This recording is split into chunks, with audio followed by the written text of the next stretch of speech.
दोस्तों, Donald Trump के दुख जो हैं वो खत्म होने का नाम नहीं ले रहे। अब दो तीन चीजें एक के बाद एक हुई हैं जिससे डोनाल्ड ट्रंप को ऐसा लग रहा है कि जो उसका वर्चस्व है उसको अंदर अमेरिका के इनसाइड अमेरिका उसको चैलेंज किया जा रहा है और डोनाल्ड ट्रंप इस चीज को लेकर बहुत परेशान है। अब इसने लड़ाई तो शुरू कर दी दोस्तों, और ये हमने पहले भी डिस्कशन करा था। इसने लड़ाई शुरू कर दी। इसने लड़ाई वैसे ही शुरू करी दोस्तों जैसा इसने टैरिफ शुरू करे थे। अब याद है कुछ समय से ये आपको पता होगा कि ये टैरिफ की बात नहीं कर रहा, ये पिछले एक महीने से टैरिफ के बारे में बात नहीं कर रहा है। लेकिन जब से कुर्सी पे विराजमान हुआ था साल भर इसने सिर्फ टैरिफ टैरिफ टैरिफ का गाना गाया था। अब पिछले एक महीने से टैरिफ के बारे में थैंक यू हो चुका है, बोल ही नहीं रहा कुछ। अब ये ईरान ईरान ईरान पे लग गया, इसके बाद किसी और चीज पे लग जाएगा। फिलहाल के लिए टैरिफ भूल चुका है। अब मैं आपको बताता हूं हुआ क्या है दोस्तों, बड़ी इंटरेस्टिंग खबर है। ये है US court of international trade, इसके जज हैं Richard Eaton. US court of international trade और जज का नाम है रिचर्ड ईटन। उन्होंने बोला है कि भाई ये जो अरबों डॉलर का खजाना तुम लेके बैठे हो, अरबों डॉलर का तुम खजाना लेके बैठे हो, ये पैसा आया कहां से? तो साहब ये तो टैरिफ का पैसा है। तो टैरिफ का पैसा कहां से आया? मैं आपको बता रहा हूं, ये ईरान के साथ इसकी डायरेक्ट लिंकेज है। इसका ईरान की लड़ाई के साथ डायरेक्ट लिंकेज है दोस्तों। अभी मैं आपको समझाऊंगा, पहले आप बैकग्राउंड समझ लीजिए। तो दोस्तों, जज साहब ने यह बोला है कि आपकी जो देनदारी है लोगों को वो है 175 अरब डॉलर, यानी कि $175 have to be distributed back. तो उन्होंने बोला कि जो पहले जजमेंट आई थी वो भी यूएस के सुप्रीम कोर्ट की जजमेंट आई थी कि भाई तुम्हारे टैरिफ गलत हैं, तुम्हारे टैरिफ गलत हैं, गैर कानूनी है।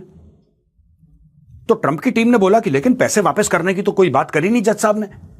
तो वो उस चीज के साथ, लीगैलिटी के साथ खेल रहे थे। मैं पहले की बात कर रहा हूं। अब जज साहब ने बोल दिया कि पैसे वापस करो। अब 175 अरब डॉलर कोई बड़ा अमाउंट नहीं है यूएस के लिए दोस्तों। It's not a big deal for the US. इतना तो ये 2-3 दिन जो लड़ाई इनकी चल रही है ईरान के साथ, उसी में इससे कहीं ज्यादा खप जाएगा। So it's not a big deal for the Americans.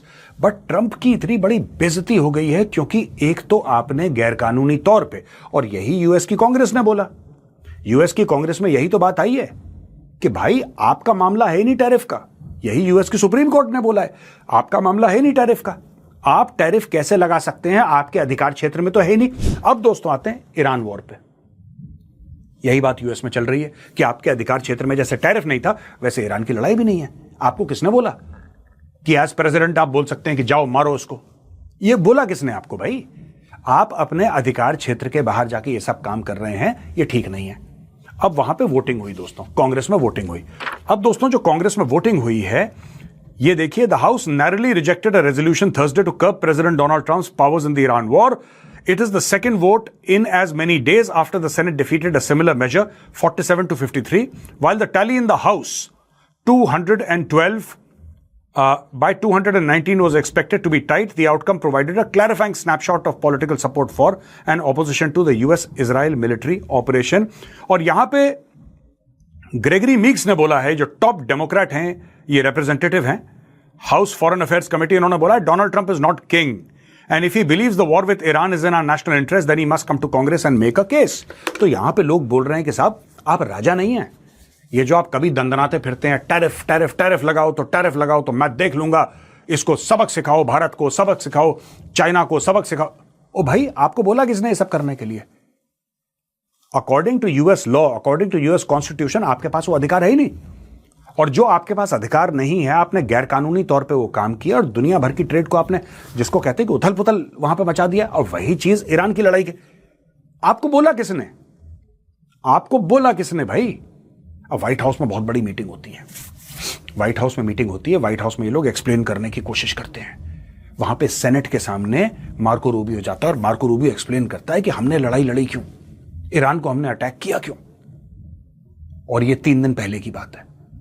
तो 3 दिन पहले जाके भाई साहब आपने क्यों करा अटैक? क्या साहब हमने इसलिए अटैक किया क्योंकि हमें ऐसा लग रहा था कि इजराइल तो करने वाला ही अटैक। इजराइल जो है ईरान के ऊपर तो अटैक करने ही वाला है। अगर वो ईरान के ऊपर अटैक करेगा तो जाहिर सी बात है कि ईरान जो है वो जवाबी कार्रवाई करेगा, और वो जवाबी कार्रवाई सिर्फ इजराइल तक सीमित नहीं रहेगी। वो तो जो हमारे मिलिट्री बेसिस हैं, पूरे मिडिल ईस्ट में मिलिट्री बेसिस हैं, वहां पे मारेगा वो, जाहिर सी बात है। अब अगर वहां पे मारेगा, अगर वहां पे ईरान अटैक करेगा, तो ये तो हमें पता है ना कि ऐसा होने वाला है। तो क्यों ना हम पहले ही ठोक दें उसको। ये उन्होंने लॉजिक दिया, तो लोग कन्विंस नहीं हुए। लोग अब डोनाल्ड ट्रंप से कह रहे हैं कि भाई तू पड़ा क्यों इसके बीच में। अच्छा, एक बात ध्यान रखना दोस्तों, लाखों लोग रशिया यूक्रेन की लड़ाई में मर गए। रशिया की ओर से बात कर रहा हूं, यूक्रेन की कैजुअलिटी की बात नहीं कर रहा।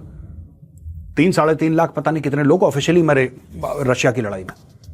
रूसी फौज के इतने वाइप आउट हो गए। 4 साल से लड़ाई चल रही है, कोई कुछ नहीं बोल रहा। रशिया में लड़ाई के दौरान कैजुअलिटीज जो हैं वो एक्सेप्टेड है। रशियंस कुछ नहीं बोलते, वो वैसे ही हैं। वो इनके तो लाखों दर लाखों की तादाद में सेकेंड वर्ल्ड वॉर में लोग मर गए तो कोई पूछता ही नहीं है। वो लड़ने के लिए उतरते हैं मैदान में, फिर ये मान के चलते हैं कि हम वापस नहीं आएंगे, फिर वो वैसे ही लड़ते हैं रशियंस। अमेरिका में 2-4 बंदे मर जाते हैं, वहां पे हाहाकार मच जाता है। वहां पे ह्यूमन लाइफ की एक सर्टेन वैल्यू है, वहां पे ह्यूमन लाइफ की कुछ वैल्यू है। तो अमेरिका में अभी 6 सर्विसमैन मारे जा चुके हैं। अब जो लोग हैं वो ये पूछ रहे हैं, they're asking Donald Trump this question कि तुम लड़ाई में क्यों घुसे, किससे पूछकर घुसे, किसको क्या फायदा था, तुम क्यों गए वहां पे। तो दोस्तों टैरिफ में उसको घेरा जा चुका है। 175 अरब डॉलर उसको वापस करने हैं। ये लेटेस्ट न्यूज है कि 175 अरब डॉलर वापस करने हैं। और दूसरा, जो सेनेट में और हाउस में वोटिंग हुई है वहां पे डोनाल्ड ट्रंप जीत तो गया है, जीत गया है बिल्कुल, इसमें कोई डाउट नहीं है। लेकिन जीत का जो मार्जिन है वही 6-7 वोट का है, जीत का मार्जिन। अब दोस्तों बात ये हुई कि इन्होंने एक माहौल बनाया कि ईरान जो था वो किसी को लेकर आया है, कोई पाकिस्तानी है XYZ जो बाइडेन को भी मारना चाहता था, मुझे भी मारना चाहता था, एक थ्रेट है, इसके पहले वो मुझे मारते, मैंने उनको निपटा दिया। एक कहानी बनाई, ठीक है। लेकिन सबसे बड़ा खतरा डोनाल्ड ट्रंप को क्या है, ये नहीं कि कोई आदमी था पाकिस्तान से लाया Iran, no, that is not the big thing. The big thing is that कि अभी नवंबर में मिड टर्म होने वाले हैं, और मिड टर्म में अगर रिपब्लिकन्स हार जाते हैं तो फिर उनके पास वो मेजोरिटी नहीं रहेगी हाउस में, और मेजोरिटी नहीं रही, फिर आप देखना ये डेली के डेली मैं आपको बता रहा हूं, कोई ऐसा हफ्ता नहीं जाएगा जब डेमोक्रेट जो है ना डोनाल्ड ट्रंप की पतंग नहीं उड़ाएंगे। दे इम्पीचमेंट पे इम्पीचमेंट, डोनाल्ड ट्रंप बच नहीं पाएगा दोस्तों। ये बहुत बुरी तरीके से फंस गया है। और ये जो लड़ाई है, मैं आपको इसलिए अभी बता रहा हूं, ये जो लड़ाई है ईरान में जो चल रही है, अगर डोनाल्ड ट्रंप ने इसको महीने भर के अंदर निपटाया नहीं, अगर महीने भर के अंदर नहीं निपटाया, तो इसको ऐसे ऐसे सवालों का जवाब देना पड़ेगा जिस अभी तक जो कर रहा था ये कह सकता था कि अरे ये है वो है, ये कुछ भी फेक न्यूज है। जब आपके फौजी मर रहे हैं, उनकी लाशें वापस घर आ रही हैं, फिर आप किसको क्या स्टोरी सुनाओगे यार। तो डोनाल्ड ट्रंप बहुत बुरी तरीके से फंसा हुआ है दोस्तों। और ये दोनों आप देखना, ये टैरिफ का और ये ईरान वॉर का, ये दोनों अब एक सिमिलर लाइन पे चल रहे हैं। इशू बिल्कुल अलग अलग हैं, नॉर्थ एंड साउथ मतलब ईस्ट एंड वेस्ट इतना फासला है, लेकिन दोनों एक साथ चल रहे हैं जैसे रेल की पटरी। टैरिफ को भी इलीगल करार कर रहे हैं लोग, और ये कह रहे हैं कि भाई ईरान की भी लड़ाई, तुम गए क्या, तुमने पूछा क्या, तुमने तो अटैक कर दिया, किससे पूछ के करा।